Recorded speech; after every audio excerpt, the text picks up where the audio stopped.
The views and opinions expressed on this program by the hosts and guests do not necessarily represent the views of Time Warner Cable.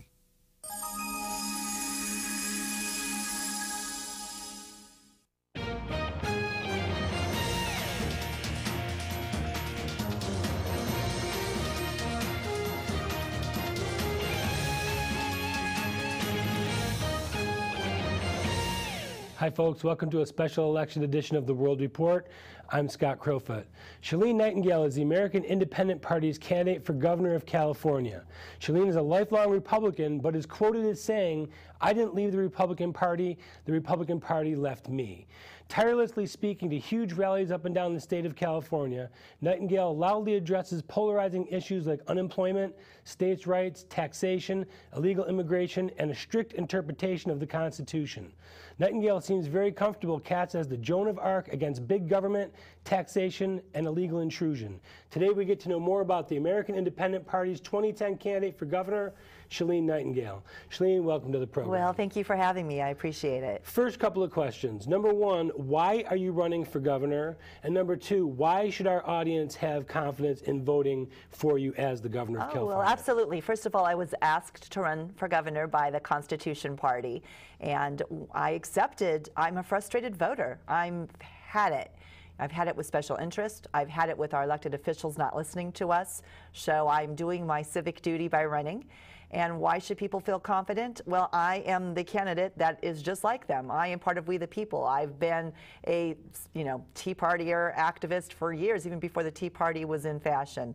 I mean what I say, and I don't waver from that. We have a state to save, we have a country to save, and that is my duty right now.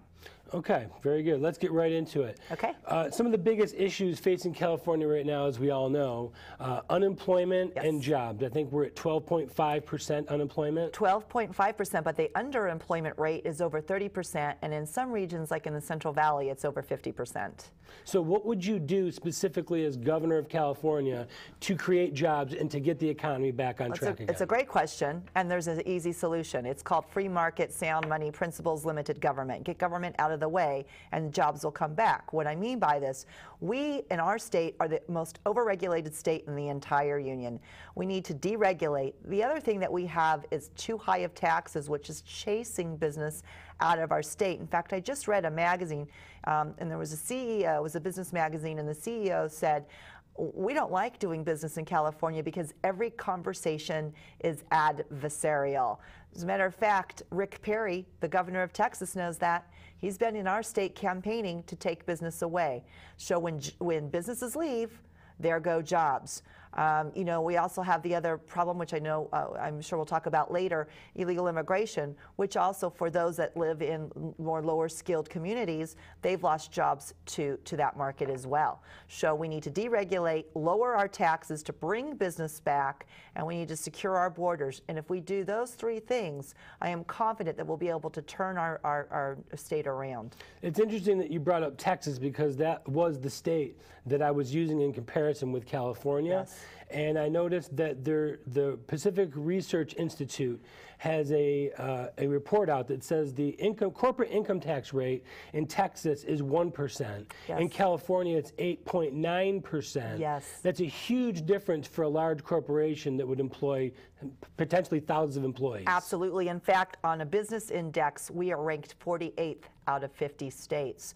So what we need to do is we need to reduce that corporate tax, I say, by at least 50%, and become more like a tax haven like Maryland does.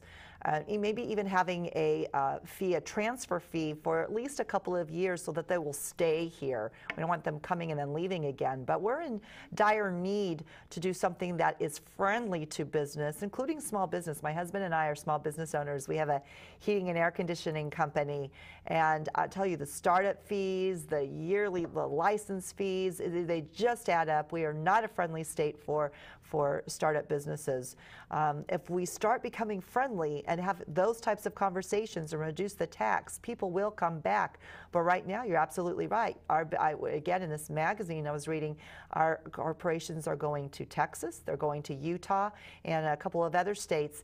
And here's something interesting. Since the beginning of this year, 85 major corporations have left our state, and that includes businesses like Toyota. In fact, this list of names, which I'm sorry I don't have memorized, but they were all large recognizable names. 25% of our manufacturing have left our state. I had a meeting with manufacturers the other night, and they're looking to leave if Prop 23 fails and I'm not elected governor. They're looking to leave. I met with dairy farmers one day. Same thing with them. They are looking. They're already looking at property in other states, and I don't think that I need to tell anybody.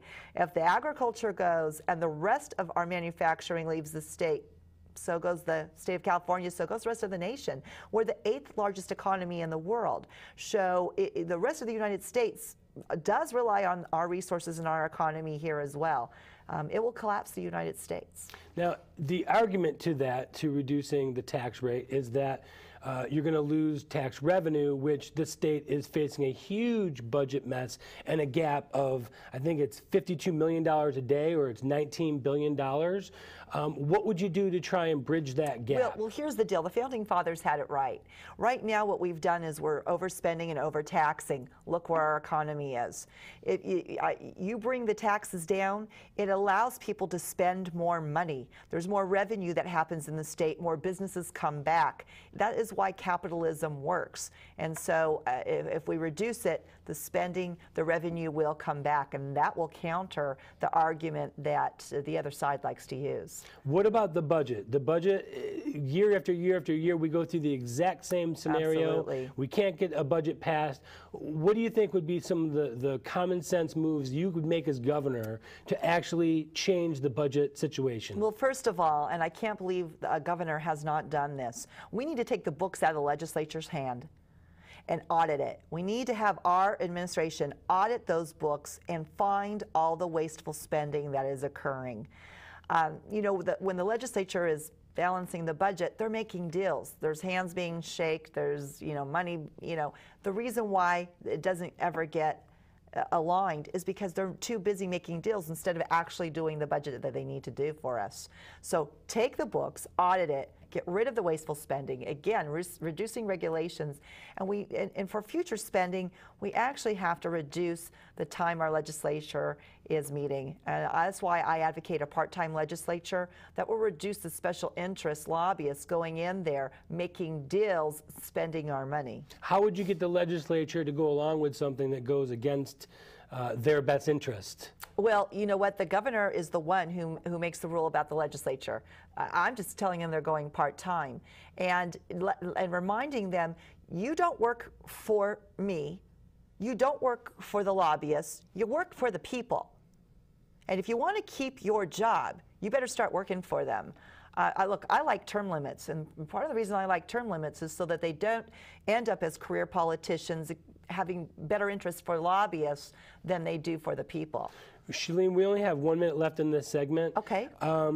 Pensions. Pensions is a huge problem. Employee unions. California, currently, the Census Bureau from 2006 estimates that we pay 33% higher revenues to our employees than other states. Yes. What would you do about the pension problem that we're looking at? Well, CalPERS definitely needs to be audited, but here's the deal.